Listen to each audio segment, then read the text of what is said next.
Hello everyone, good morning. बहुत बहुत स्वागत है आपका भाष्मी एकेडमी पे एक बार फिर से। मेरा नाम रश्मि जोशी है।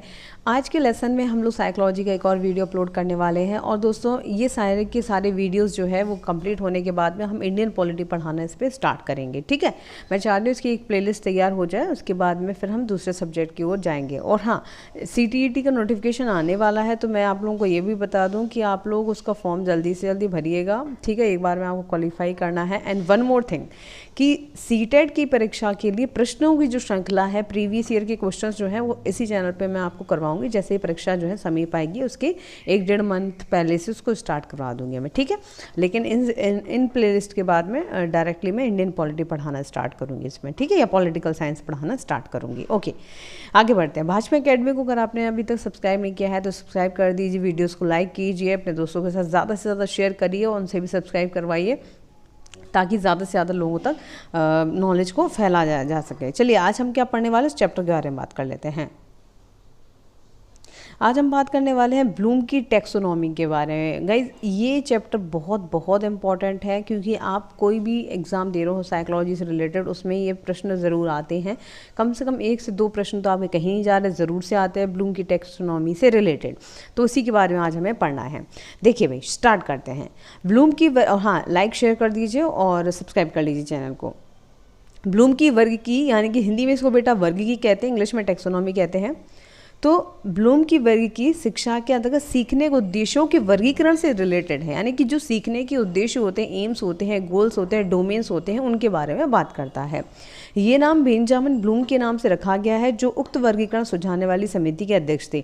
It was like a committee. उस कमेटी में जो है बातचीत की गई, बातचीत करने के बाद रिकमेंडेशन के आधार पर इस तरह का एक प्रोडक्ट जो है वो आउटपुट के तौर पर निकाला गया, जिसको हम ब्लूम की टैक्सोनॉमी कहते हैं। ठीक है, और क्योंकि वो समिति के अध्यक्ष थे, इसलिए बेटा समिति के अध्यक्ष का ही नाम चलता है, इसलिए इसको इन्हीं की टैक्सोनॉमी के नाम से जाना जाने लगा। इसमें उन्होंने अलग अलग तरह की चीज़ें बताई, जैसे कि शिक्षा के क्या कॉन्सेप्ट्स होते हैं, शिक्षा की अवधारणाएं क्या होती हैं, प्रोसेस क्या होती हैं, क्या इनके थ्योरीज होते हैं, एनालिसिस क्या होते हैं, मूल्यांकन क्या है, इस सब के बारे में उन्होंने बात किया। 1956 में, अच्छा, यहाँ से प्रश्न बहुत बनता है कि भाई कब जो है ये टैक्सोनॉमी जो है वो कब प्रोपाउंड करी गई थी। तो याद रखिएगा, 1950 से 1956 में ये बनाया गया था। इसके निर्माता महान शिक्षा मनोवैज्ञानिक कौन थे? बेंजामिन ब्लूम थे। कहीं कहीं टाइपिंग एरर हुआ, उसको इग्नोर कीजिएगा। उन्होंने इसका निर्माण शिक्षा के क्षेत्र में सोच के उच्च प्रपत्र को बढ़ावा देने के लिए किया था, यानी कि हाई स्टैंडर्ड्स को जो है उन्होंने डिटरमाइन करने के लिए ये शिक्षा में शुरुआत इसकी की थी। ठीक है, टैक्सोनॉमी का मतलब क्या है? देखो बेटा, टैक्सोनॉमी का यहाँ पे मतलब है हिंदी में वर्गीकरण, क्लासिफिकेशन। यानी कि ब्लूम की टैक्सोनॉमी शिक्षा को सीखने के रूपों, उसके स्तर के वर्गीकरण का एक प्रयास है कि शिक्षा हम क्यों लेते हैं, उसके क्या क्या फॉर्म्स हैं, और उसके अलावा क्या वर्गीकरण है, उसको बताने का एक प्रयास है। ये सुझाव दिया गया था कि ब्लूम की टैक्सोनॉमी उच्च स्तर को प्रभावी ढंग से प्राप्त नहीं किया जा सकता अगर आपने निचले स्तर को प्राप्त नहीं किया। भैया, ये क्या होता है? देखो, आप खुद बताओ।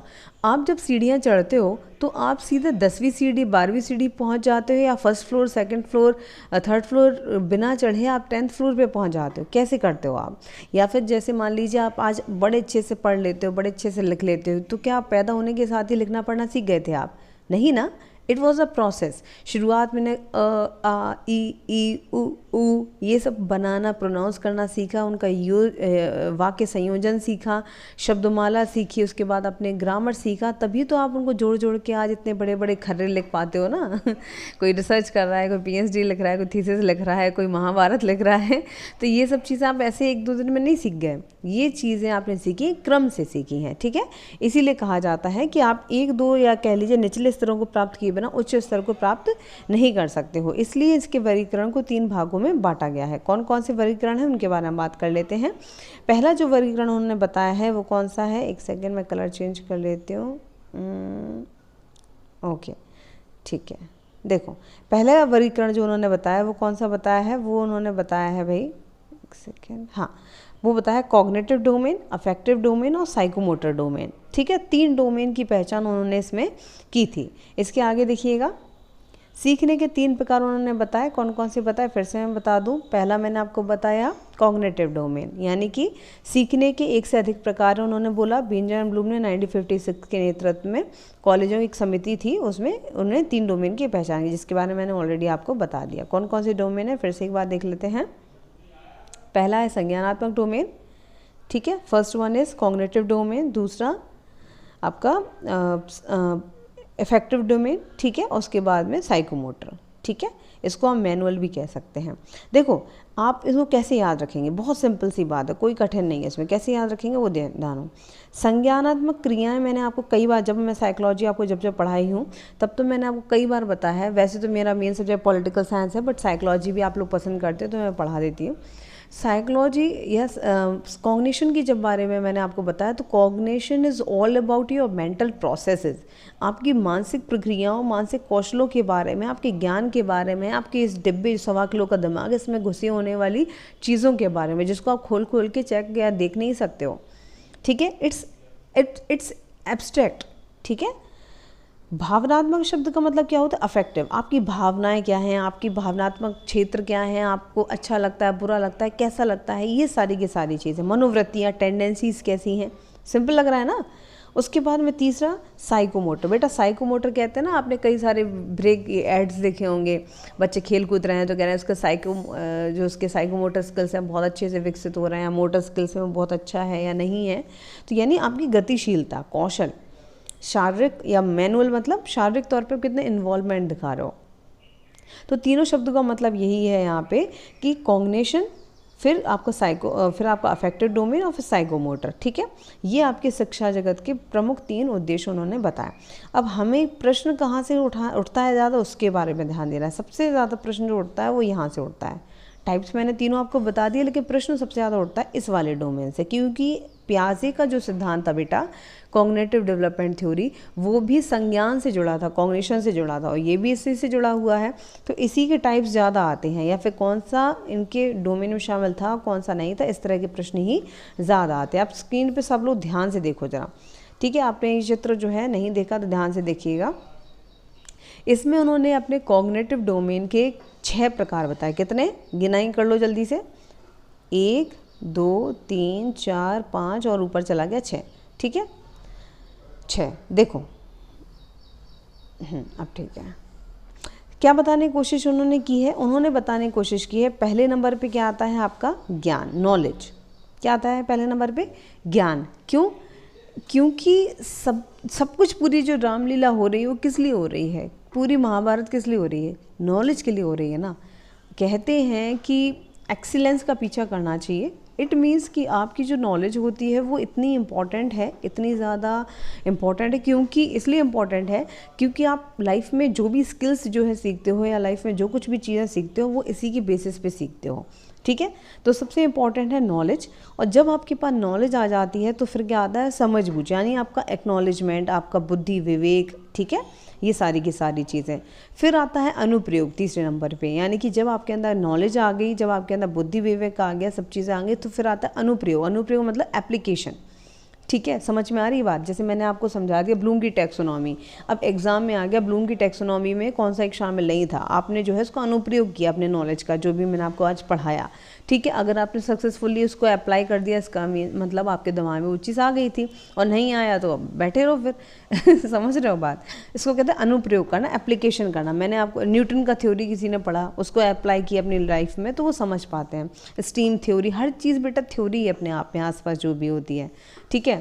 दाल पक रही है, आपने जो है बर्तन उसके ऊपर ढकने के लिए रख दिया, भाप की वजह से वो ढक्कन जो उठ के बाहर फेंक गया और दूध पूरा उबल के बाहर आ गया, दाल जो है बाहर फैन उसका आ गया। तो कहने का मतलब ये applications, it's all about applications and theories. फिर आता है एनालिसिस, यानी कि विश्लेषण।